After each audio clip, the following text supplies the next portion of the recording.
Hello and welcome to our study. Today I would like to talk with you for a moment about an important verse concerning the danger of sin that is found in 1 John chapter 2 and verses 15 and 16. Do not love the world or the things in the world. If anyone loves the world, the love of the Father is not in him. For all that is in the world, the lust of the flesh, the lust of the eyes, and the pride of life, is not of the Father, but is of the world. Now, this description that is given by John in this text, it seems to categorize all sin into at least one of three groups, and a practical consideration of this seems to be true.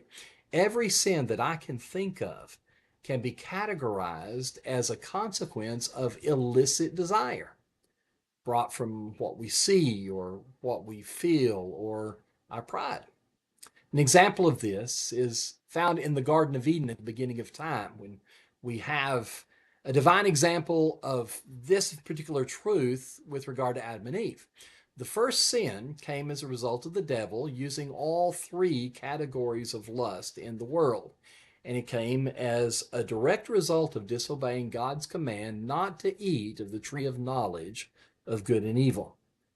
Now, you'll remember the serpent came to tempt the woman. And in Genesis chapter 3 and verse 6, we are told that when the woman saw that the tree was good for food and that it was pleasant to the eyes and is a tree desirable to make one wise, well, she took of its fruit and she ate and also gave to her husband with her, and he ate. Well, first, the woman lusted after what she saw. Now, this is very common, seeing something that is desirable, but that's not lawful to attain. It's a problem for all people. When David, for example, saw beautiful Bathsheba bathing on a roof, that led him to sin. You can read about that in 2 Samuel chapter 11.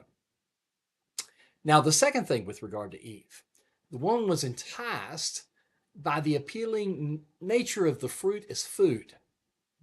Such enticements of the flesh, whether it be eating or drinking or carousing, leads to all types of sin. Drunkenness, gluttony, all types of evil vices come from a lust of the flesh. And then finally, the woman saw that the tree was desirable to make one wise. Well, this is well described with that phrase, the pride of life. Pride is a ubiquitous problem. It leads us to many sins like covetousness, hypocrisy, deceit, boasting, and a contempt for others. Pride is truly a root cause of our problems with others as well as our problems with God. Now, John's treatment of the matter ends with these words, "And the world is passing away, and the lust of it, but he who does the will of God abides forever."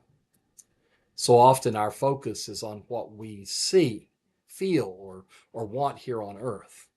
As Peter noted, we can be spiritually short-sighted even to blindness. He writes that in 2 Peter chapter 1 and verse 9. Now, we are given admonitions to add things like temperance and patience and selflessness and love and humility to our character to avoid the enticements that the world offers. We're told by Paul, "For the flesh lusts against the spirit, and the spirit against the flesh, and these are contrary to one another, so that you do not do the things that you wish." Galatians chapter 5 and verse 17. You see, it's a matter of will on our part. Our flesh opposes the spirit, but Paul promises that if we walk in the spirit, we shall not fulfill the lusts of the flesh.